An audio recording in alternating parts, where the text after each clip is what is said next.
Hi, this is Lonna Lisa Williams again.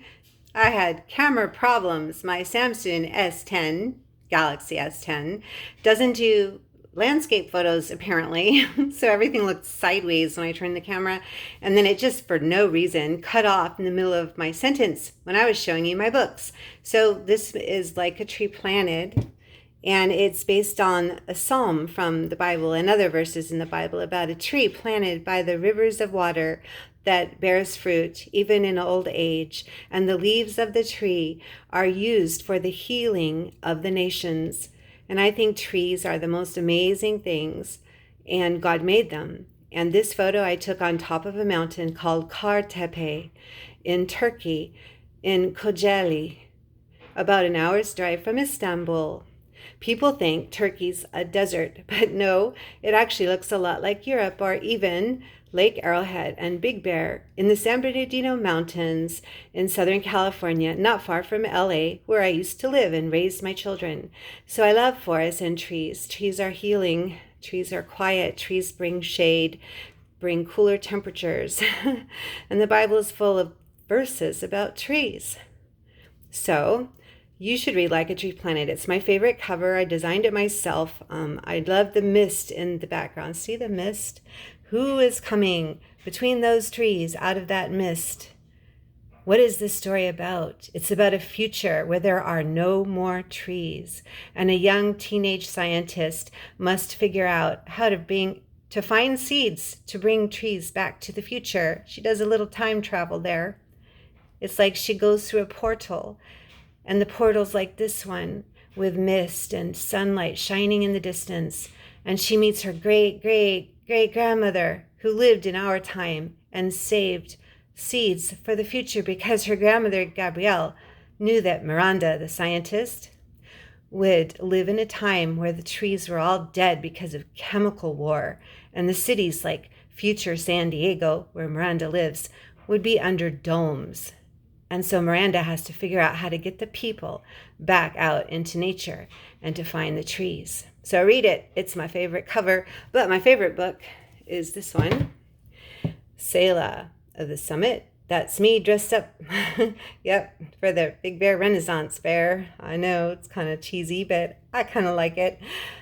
Yeah, I've got a tree on my shield. What do you know? Trees are just everywhere. They're even in this book too. Love trees. They're my friends.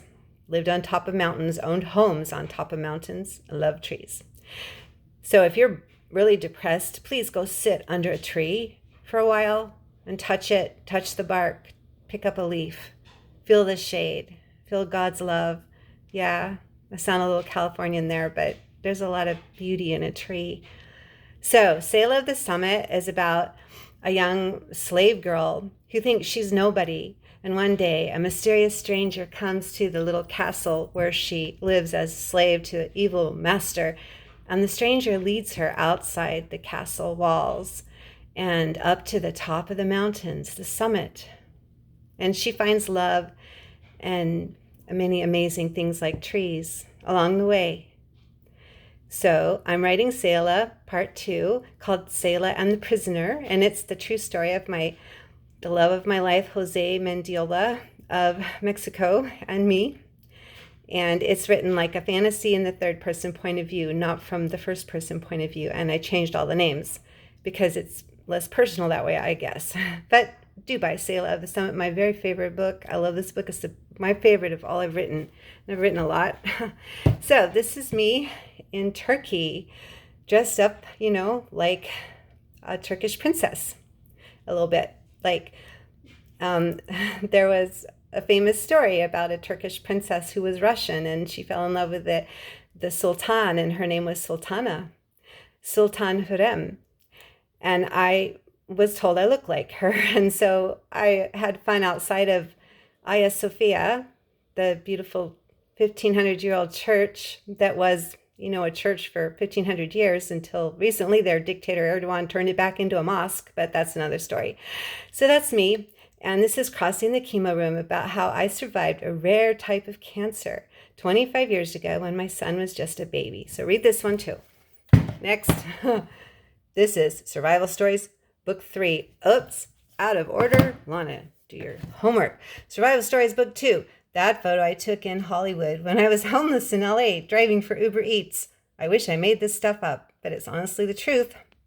So this is the second part of how I survived cancer and how, some of my friends one of my friends had a bone marrow transplant at City of Hope Hospital, which is one of the best cancer treatments in the world in the Los Angeles area. And I visited her and I interviewed doctors and nurses and asked them about cancer treatments and figured out diets and how to, keep surviving, which I told you about in the first book, Crossing the Chemo Room, where I got chemotherapy and lost all my hair. And I had no hair days in that time. So next book, that's the Action Bible, is Survival Stories, Book 3. See, I have been survival lady for a long time, and that's actually me in South Korea on top of a really weird South Korean shopping mall where they had this really freaky bathroom, and that's me in the mirror of the bathroom with all these flowers and butterflies. It was so weird. But this is Fire and Ice, about how after I survived cancer, I got to go to Russia in winter and teach English. And from there I went to Turkey. Yeah, Turkey was a lot warmer and the food was better and the people were nicer. No offense, Russians. I look Russian. I'm a little bit Russian. I can speak Russian, but you all thought, oh, it's the American. We're not going to be close to her. We want her out of here. And the Turks were so much friendlier. So thank you, Turkey, for being friendly. And Russia, please, we really don't want to destroy you. We just want to live. So don't hate Americans. We don't hate you, really. Okay, so that's my 5 books that are in paperback. Then I have my Action Bible, and this is so cool. I did not write this, but it has Bible stories, for kids with beautiful illustrations. This book has won awards. I would give this to any kid in my life, You should buy it. It's on Amazon. And then I have 2 books about Turkey that are only an ebook, and you can't see because of the reflection. Okay. Walk with Me in Turkey. Yeah, that one. Too much reflection. So Walk with Me in Turkey is my guide to Turkey. I lived there 2.5 years. It was my favorite of the 3 countries in which I taught English for 5 years, which were Russia, then Turkey, then China. But Turkey was my favorite. And I took this photo of a palace. Yeah, a beautiful palace in Istanbul called Topkapi Sarai. Yep, it's a beautiful old palace. That's the door, the entrance. You should read this book. It's got color photos and guidelines and food and custom and fashion, ladies. Oh man, those Turkish women know their fashion, especially when they're getting married. Are you kidding? Totally want to be a Turkish princess. I totally miss being a Turkish princess. I miss Turkey. I love your chai, your tea. I want to come back. Okay, so get ready, Turkey. I'm coming back. All right, so that's first one. Second one, is I protested. Yes, I did. For freedom with the Turks. Oh yeah, and there's a picture of Ataturk being held up by a friend of mine who owns a gay bar in Istanbul. Yeah, he owns a gay bar in Istanbul. Imagine he's getting a little flack from their dictator, Erdogan. But he loves Ataturk. A lot of people do. And that's a friend of his wearing the Turkish flag. And they are protesting, saying, hey, wait a minute. We have a constitution. How can Erdogan take away our freedom of speech and our freedom of the press and our freedom of religion and our freedom to assemble peacefully? They have a constitution like ours, thanks to good old Ataturk. That's Ataturk. He was such a cool guy. I went to Anıt Kadir.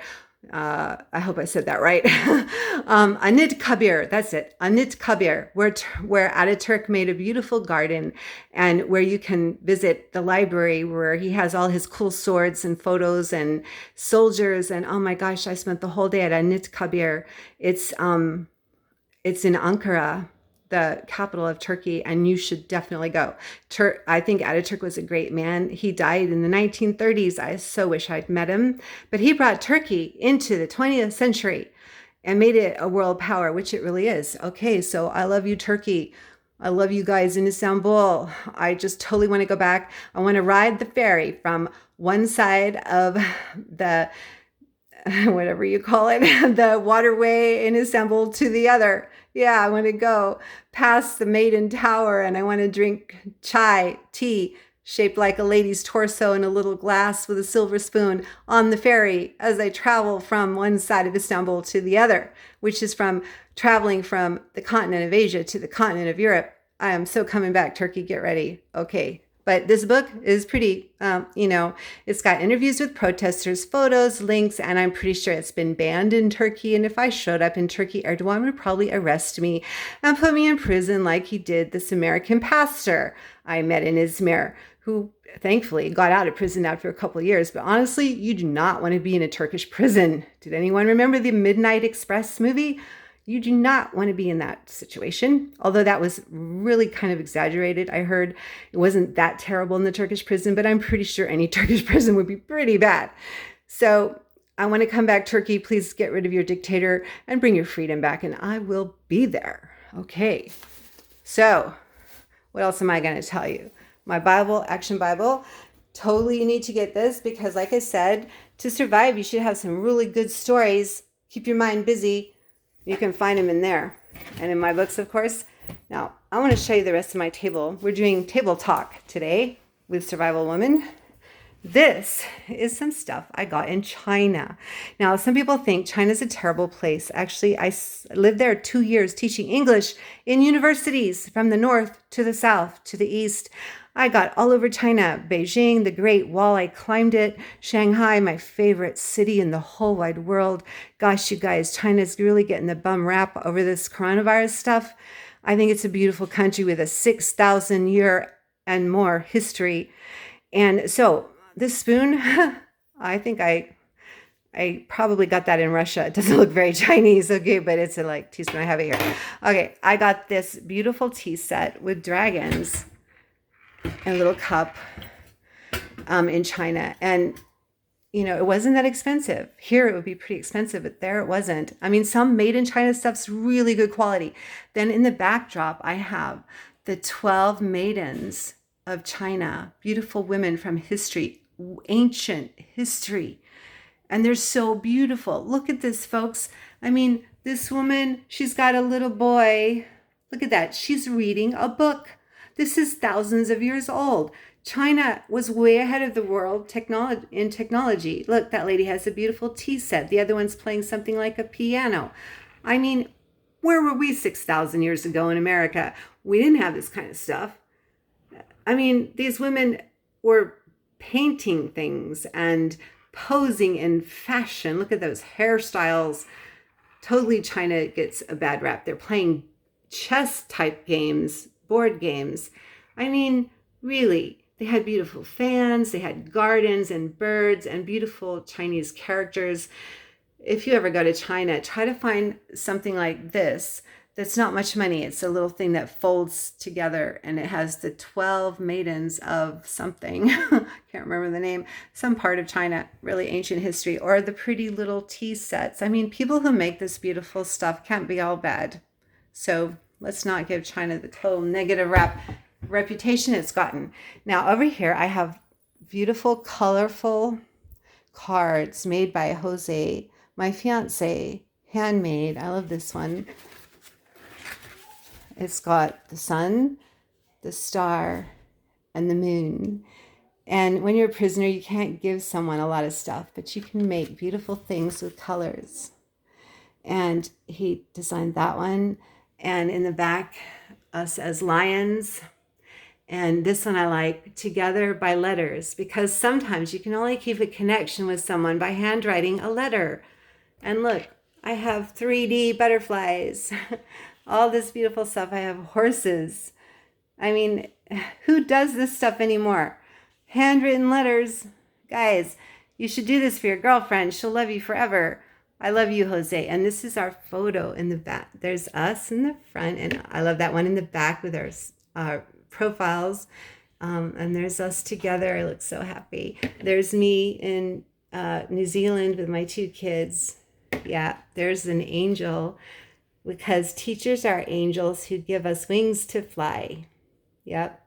And I got that to remember Jose and me and our relationship. And guys, ladies, write a letter, draw a picture with your own hand using color. I mean, look at that rose he drew me and those 3D butterflies. Look at the 2 horses consoling each other. Oh my gosh, look at the blue butterfly. Look at the letter. I mean, who does this? We should do more of this stuff. We totally should. And inside this one, there's a crown. I got to show it to you.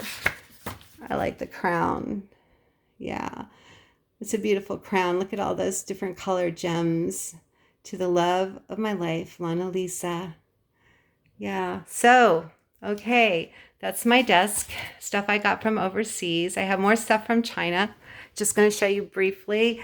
Don't mind the, don't be too critical of my room. All right, so in China, there are some things you can only get when you go to China. You can't really order on the internet. One of them are these metals that you get from places you visit, all right?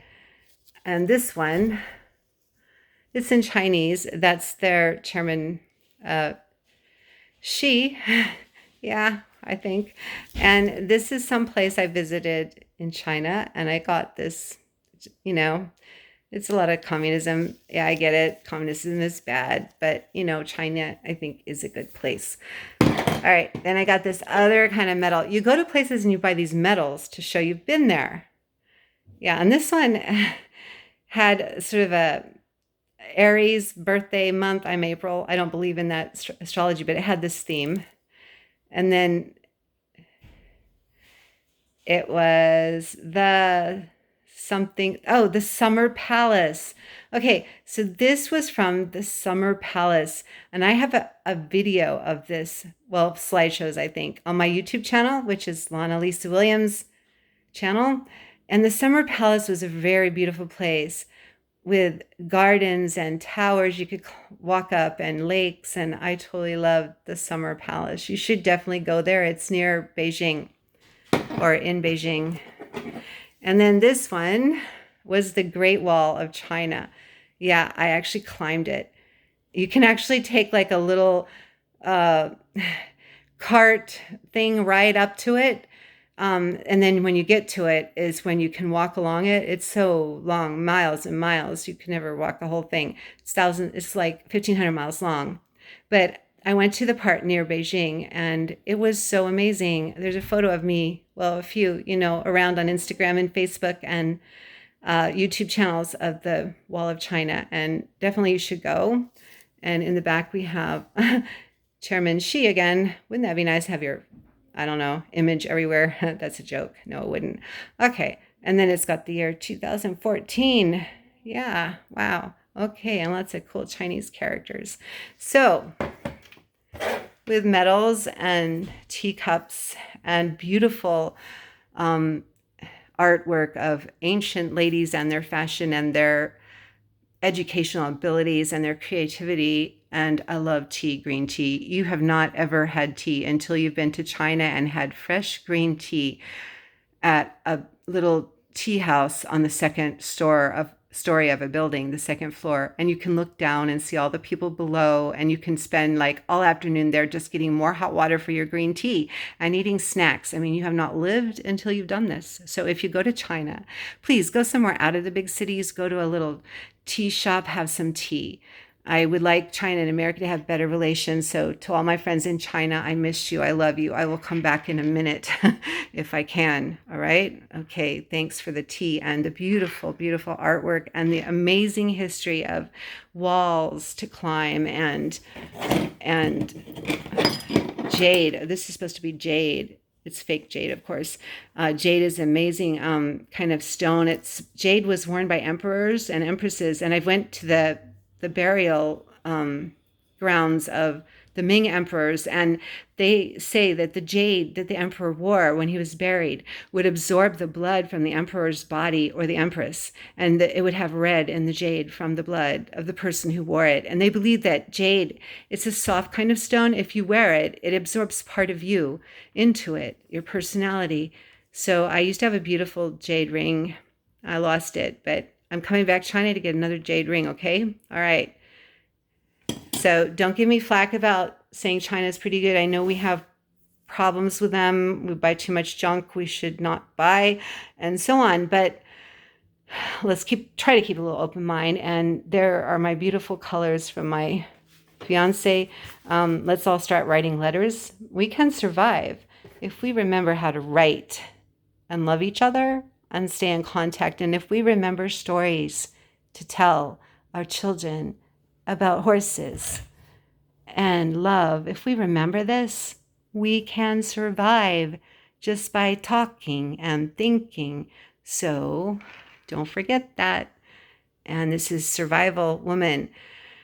After showing you all my books and some stuff I got overseas, signing off and saying, I hope you have a really good afternoon and talk to you later.